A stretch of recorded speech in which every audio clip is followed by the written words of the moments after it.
2 days before the wedding, my fiancée told me she was visiting her aunt. At 4:12 a.m., I got a charge alert, luxury hotel, same city as her ex. I went there. The concierge said, she's in the spa. With him. 2 days before the ceremony, I was at my desk labeling place cards and double-checking the seating chart. The quiet felt artificial. It was the kind of quiet that asks for proof. She had said she was driving out to visit her aunt, an easy trip and a familiar excuse. I told myself to keep my hands busy and let the hours pass. At 4:12 a.m., my phone vibrated with a card alert. High-end hotel, downtown, 3 charges in a row within 8 minutes. I did not guess. I read the hotel name twice, opened the map, and placed a pin. The ex lived 6 blocks from that lobby. I dressed without turning on any lights. The street outside carried the gray color that comes right before sunrise, when everything looks honest and tired. The drive took 13 minutes. I parked in a delivery slot and walked in with the casual confidence of someone who had already been there a dozen times. The lobby smelled like polished wood and eucalyptus. A night clerk pretended his coffee was not cold. I asked for a manager because managers have routines and templates, and routines push people to reveal things they do not realize they are revealing. The concierge came out instead, thin tie, careful posture, the kind of person who softens refusals with hospitality words. I asked if there was a spa on site. He nodded, then glanced down at a monitor. I said I needed to confirm whether my fiancée had an appointment today because she had left her allergy medicine with me. I offered the first 3 letters of her name. He asked me to wait. His eyes moved across the screen in the way eyes move when they recognize something they should not say out loud. He swallowed. Then he said the sentence that closed the space between suspicion and fact. She was in the spa. With him. The spa opened 24 hours for guests. On the hallway wall, a printed sign listed available late-night couples packages, a detail I might have laughed at last week. I thanked the concierge and stepped away, as if the matter was settled. It was not the time for a loud scene. It was time for a file. Evidence does not collect itself. It requires a timeline and good habits. I sat in a lobby chair and wrote a basic outline on my phone. 3:52 a.m. Authorization request. For 12 a.m. Posted charge. Cross-check with camera presence in lobby, if possible.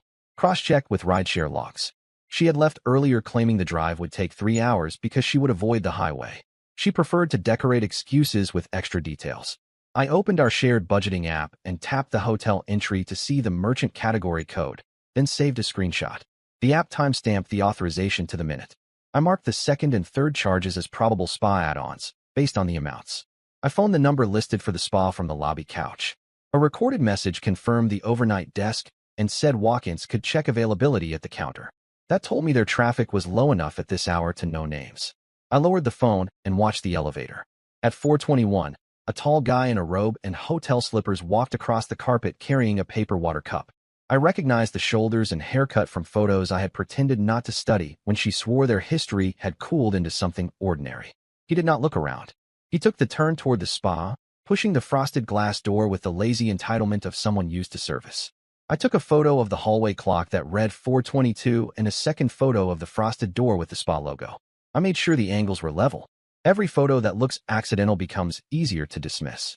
I placed my phone flat on my thigh and opened the voice memo app, not for an argument, but for a record of ambient sound. The spa door opened again. Soft laughter floated out like perfume from a spilled bottle. The door eased shut. The memo captured the door hiss and the noise level. It was not much. It was something. Confrontation produces drama and very little proof. Investigation produces proof and very little drama. I chose the latter. I stood and walked to the hotel's small business center. The printer sat unused with a polite sign that promised 10 free pages for guests. I did not need paper. I needed the guest browser with unfiltered access to the hotel's public website. The booking portal listed romance essentials, with specific package names that matched the charge amounts on my phone within a small margin. One line item included a couple's suite reservation window from 3:30 a.m. to 5 a.m. I took a screenshot and mailed it to myself with the subject line, menu correlation. The camera above the lobby elevators was not mine to pull, but cameras are managed by people, and people are managed by stories. I returned to the concierge and told him the truth he could safely hear. My wedding was in 2 days. I believe my fiancée was here with someone who should not be here. I was not going to make a scene. I needed to know how early the spa had opened for them. I did not ask for names. I asked for times. Times are less protected by privacy rules because times are considered harmless. He watched my face for 10 long seconds. Then he said the spa had taken a couple's booking at 3:30 a.m. He added that it was the second visit this month. He should not have said that last part. He had said it anyway. I thanked him and placed a folded bill on the desk. He pushed it back with 2 fingers. He did not want a tip to ride over the quiet kindness he had chosen. I respected that and left it on the counter anyway. He looked down at it like it was a problem he would solve after I walked away. I stepped outside to the curb, breathed in the cool air, and opened her location sharing. It had been off for 2 days. She had said her battery kept dying because navigation drained it. My car still had the emergency GPS tracker the insurance company required. I could not place her phone, but I could place my vehicle logs. 2 night drives downtown this month, both between 3 and 5 a.m., both with 1 stop within a block of this hotel. The log did not lie. I took another screenshot and saved it to a folder labeled Friday. I needed more than timelines to make this airtight. I needed a financial thread I could pull in front of people who would not argue with eyes and hearsay. I checked our joint account again and noticed a small gift card purchase from the hotel's e-commerce portal 3 days ago, routed through a payment processor with a neutral name. It had looked like any other boutique charge. The amount matched the couple's package within a few dollars after tax. I opened the transaction, tapped details, and saw the merchant descriptor string that included a code used only for hotel ancillary services. It was not definitive, but it connected the dots. She had used our account to buy the gift card. He had likely redeemed it in person. They had turned our joint balance into aromatherapy and dim lights. I scanned the curb for his car. He drove an older coupe that held together out of habit more than maintenance. He had taken a rideshare. The hotel's driveway camera would show that if anyone asked with authority. I did not have that authority yet. I could get it through people who did, or I could find a crack somewhere else. There is always a crack. I went back inside and bought a bottle of water at the lobby bar. The bartender on duty kept the register open while he restocked lemons. A small thermal printer behind the counter spit out order chits for minibar restocks and spa bar tabs. One fluttered to the floor. I did not touch it. I watched the bartender pick it up and read it before tucking it into a stack. He slid the stack into a plastic sleeve marked with today's date. The top slip showed partial text. I read upside down the words, Rose Bath, and an amount that matched my earlier screenshot. I did not take the slip. I did not need to. I had the numbers already. The sight of the printer acting out the same story made the data feel human, which would matter later when the room went quiet and people tried to argue the definition of a mistake. At 4:58 a.m., the spa door opened again. He walked out first, still in the robe. She followed a few steps behind, hair up, bare face, my ring on a chain around her neck instead of her finger. That detail sat like a nail driven too deep to pull with fingers. I kept my seat and shifted the phone to camera mode with the volume shutter turned off. 2 frames were clean enough to identify both, without faces aimed my way. His profile was sharp and familiar. Her posture was the posture of someone stepping around the last pebble of guilt she was willing to feel. They took the elevator up, not down. I checked the hotel website again and saw that the couple's package included an optional nap extension. I recorded that line with a screen capture as well, because judges do not care about romance language, but they care about invoice language. They did not come back down for 40 minutes. When the elevator doors opened again, he wore jeans and a jacket. She wore the dress she had left in, the one she had said would be comfortable for a highway drive. He walked ahead. She checked her phone with a small smirk I had seen before when she thought she had solved a problem. He held the door for her without looking back. They separated at the curb to call separate rides. The distance between them looked practiced. I did not speak to her. I did not speak to him. I watched each car pull away and recorded the ride numbers from the back windows. Those codes are linked to driver records. Drivers remember faces for tips. Each piece created a corridor I could walk later when I needed more voices than mine. Back home, the apartment still smelled like the candle she had lit before she left. The seating chart waited on the table like a joke with an expensive punchline. I put it away. The next steps needed to be clean. I copied the screenshots to a hidden folder. I backed up my phone. I wrote a formal timeline with locations and amounts. I drew small boxes next to each item for proof status. Captured, to be confirmed, witness available, paper trail pending.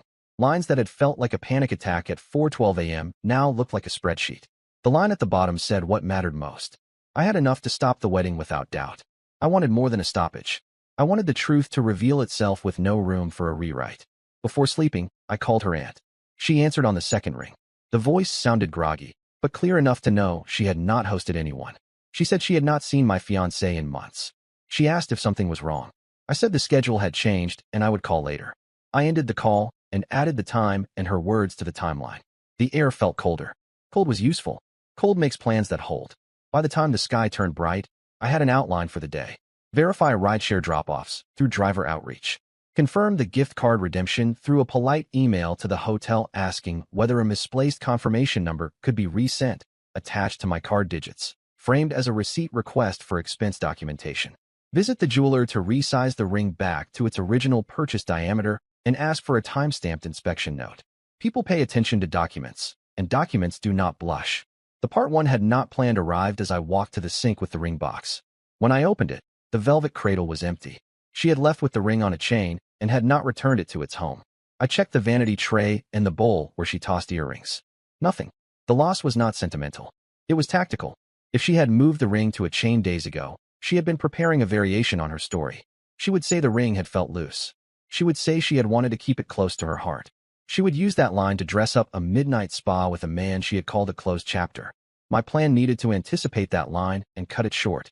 I closed the empty box and wrote one more line on the timeline. Ring transferred to chain prior to visit, observed at 4:58 a.m. That detail was my mind changer. Not because of the symbolism, because of intent. People who move rings from fingers to chains are rehearsing for a switch they plan to make permanent. I turned off the kitchen light and watched the apartment settle. The day would not be generous.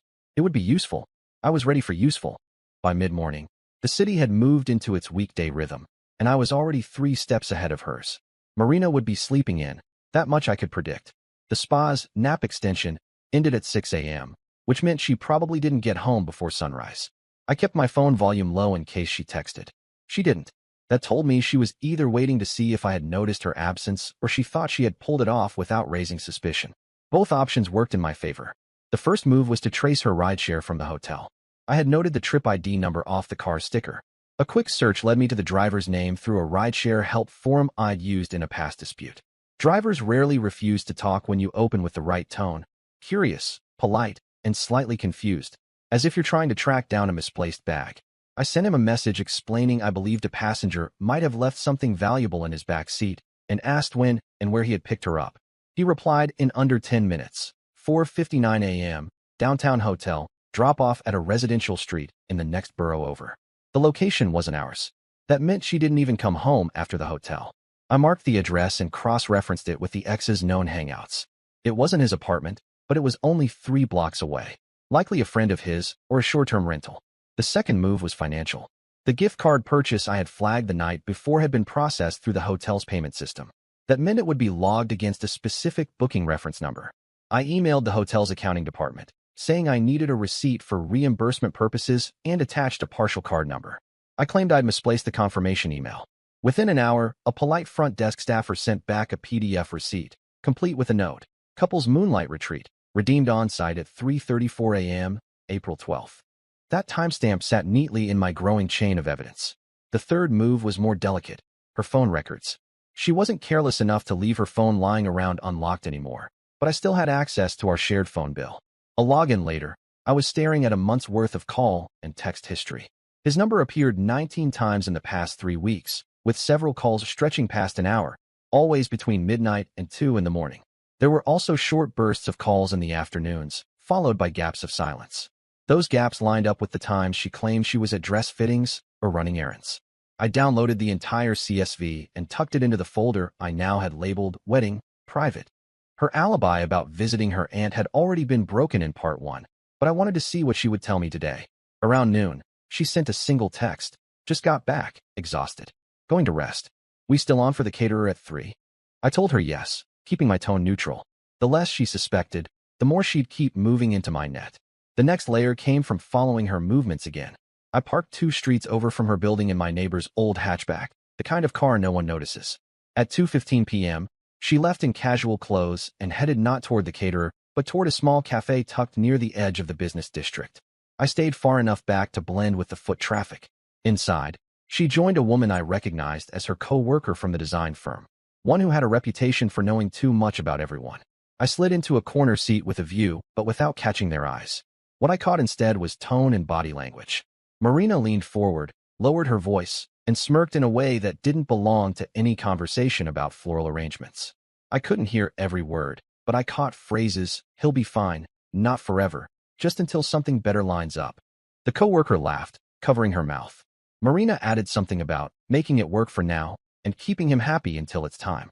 I didn't need every syllable. I had the shape of it. This wasn't a slip or a moment of weakness. This was calculation. By the time she left, I was no longer chasing suspicion. I was building a case. She didn't see me as she walked toward the subway. I stayed in the cafe, typed what I'd heard into my notes, and emailed it to myself. Memory fades under pressure. A time-stamped email doesn't. The next phase meant locking down witness support. I called my friend Adrian, who worked security at a mid-tier law firm. He owed me a favor from the year before when I helped him out of a contract mess. Adrian had a side connection to a tech guy who could, in his words, pull a camera feed without ringing the wrong bells. I gave him the hotel's address, lobby camera location, and time window between 4:15 and 5 a.m. He said he'd have still frames for me by tomorrow, no promises on video. That was enough. A single still showing her and Victor in that lobby at the right time would be the nail. Before heading home, I passed by the ex's building. His car was parked out front now, freshly washed. A woman I didn't recognize stepped out of the lobby, holding a paper bag of takeout, and glanced around like she was checking for someone. I jotted down her description and the time, possible friend, possible decoy. This could be a tangle of people covering for each other, and I needed to keep my line straight. Back home, Marina acted as if nothing had happened. She chatted about color schemes, about the DJ set list, even scrolled through photos of the reception hall on her phone as if she had been invested all week. I watched her talk, memorizing the ease in her voice. That ease would fracture soon enough. By nightfall, my folder had grown. PDF hotel receipt with timestamp. Rideshare pickup and drop-off details. CSV of her calls with Victor. Notes from the cafe conversation. Aunt's statement from the night before. Planned stills from the hotel lobby camera. The investigation wasn't about whether she had betrayed me anymore. That was already proven. The real question was how to reveal it so there would be no doubt, no spin, no rescue narrative from her friends or family. That night, I lay in bed, listening to her steady breathing beside me. She thought the game was under her control. She didn't realize I'd stopped being a participant and started being the architect. Tomorrow, I'd move from gathering proof to setting the trap. By the time the sun rose, the evidence was no longer my priority. Presentation was. Proof without an audience could be swept under the rug. The kind of people who excused Marina's behavior would call it a misunderstanding unless they saw it arranged in a way that stripped out every escape route. That meant timing, witnesses, and a setting she couldn't control. The first step was her father. We had never been close, but I knew where he stood on loyalty. He was funding nearly half of the wedding, venue deposit, catering, part of the honeymoon, and his business reputation mattered to him more than sentiment. I called him mid-morning and told him we needed to meet alone. We agreed on a coffee shop near his office. I brought only my phone, a printed copy of the hotel receipt, and a CSV log of her calls with Victor. He was already seated when I walked in, tapping through emails. I sat down, slid the envelope across the table, and said nothing until he opened it. His eyes didn't flicker until he reached the timestamp on the hotel receipt. That was when his jaw tightened. He flipped to the phone record printout, scanning the late-night calls. I didn't embellish. I told him she had been at the hotel with her ex, that it wasn't the first time, and that she was using my money and his to facilitate it. He asked one question, "Do you have more?" I told him about the rideshare drop-off, the cafe conversation, the upcoming security stills. His fingers tapped once against the table. Then he leaned in and said we should handle this quietly but decisively. He didn't want his money burned on a fraud. That was his exact phrasing. I told him I was planning to expose it before the wedding in a way that made it impossible for her to flip the story. He agreed to help, under one condition. She had to admit it in front of others, or the evidence had to be displayed in such a way that no one could claim manipulation. We chose the rehearsal dinner. It was set for the next evening at a private dining room in a riverside restaurant. She would expect nothing but speeches and laughter. He would make sure every guest worth convincing was present, close relatives, bridesmaids, groomsmen, and a few of his own associates. My second call was to Adrian. The hotel lobby stills were ready. He sent me 3 clean shots. One of her walking in behind Victor at 3:29 a.m., one of them side by side at the spa entrance, and one of them leaving together 40 minutes later. Their faces were clear, the timestamps visible in the bottom corner. That was the visual confirmation her father had wanted. The third step was bait for Victor.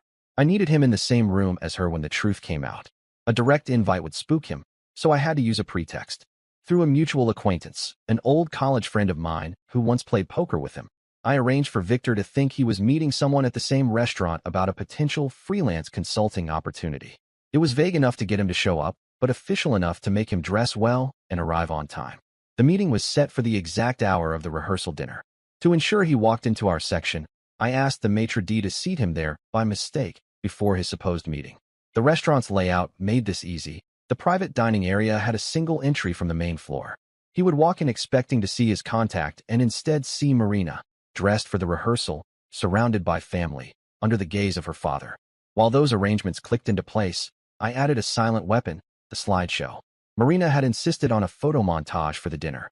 I told the AV tech that I'd supply the files directly because I wanted to surprise her with a few extra pictures. He gave me the access code to the presentation laptop. I built a sequence that began with our engagement photos, then our vacation shots, and at the 20-second mark transitioned without warning to the hotel receipt, the CSV call log, and finally the security stills. All formatted cleanly, no commentary. Facts speak louder when they're left alone. By late afternoon, Marina still hadn't suspected anything. She was busy texting the bridesmaids about hair appointments and sending me reminders about the cake tasting. I agreed to everything, keeping my responses short and agreeable. The less change she noticed in my behavior, the more likely she would walk right into the setup. That night, I ran a final check with her father. He had already informed the restaurant to expect a special announcement during dessert. The staff was briefed to dim the lights when cued and run the slideshow exactly as given. He would open with a short toast, then I would take over. If she tried to leave, the layout meant she'd have to pass Victor in the doorway. I went to bed earlier than usual, leaving her in the living room chatting on the phone, likely with one of her trusted friends who thought they knew the whole picture. I wasn't listening for content anymore. I was listening for tone. And her tone was still confident, still untouchable. By the next evening, that tone would be gone. The next evening arrived with the kind of stillness you feel before a storm. The rehearsal dinner was set for 7. By 6:30, the private dining room at the Riverside restaurant was already filling with people. The clink of glassware mixed with polite conversation. Marina was in her element, circulating between tables, touching shoulders, smiling like someone whose life was firmly under control.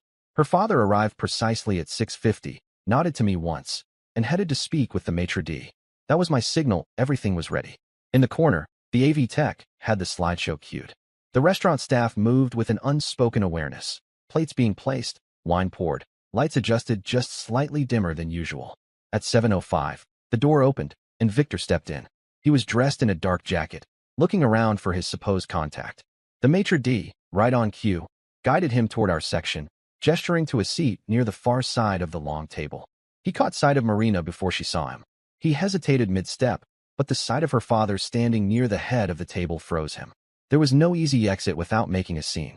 When Marina finally noticed him, the shift in her expression was small but sharp. Her smile flickered, her eyes narrowed, and she straightened her posture. She tried to mask it by turning toward a bridesmaid, but the damage was done. Her father had seen it. After the main course, her father stood. He began with the kind of toast expected at these events, about family, about beginnings, about trust. Then he paused, glanced at me, and stepped aside. I rose, thanked everyone for coming, and said that before the wedding, there was something important to share. The AV tech dimmed the lights and started the slideshow.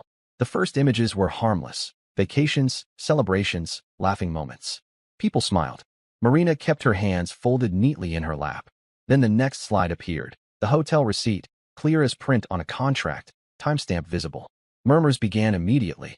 The next slide showed the CSV log of late-night calls to Victor's number. Names were redacted, but the pattern was obvious. Marina's fingers tightened around the edge of the tablecloth. Then came the still frame from the hotel lobby camera. Marina walking in behind Victor at 3:29 a.m., both in plain view. The second frame, them at the spa entrance. The third, them leaving together. The room's noise shifted from polite confusion to stunned silence. Marina's mother's face drained of color. Her father didn't move. Marina's first reaction was to stand. She reached for her phone as if she could somehow undo the screen in front of her. But the layout worked against her. Victor was by the only exit. And when her eyes met his, whatever alibi she might have planned collapsed. Her father spoke before she could. He told her she was done.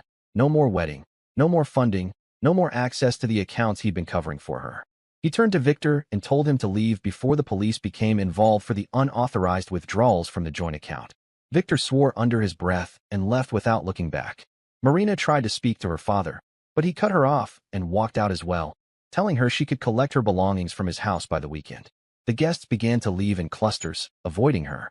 The maitre d' quietly informed her that the venue was canceling the wedding reservation effective immediately, with penalties due in full.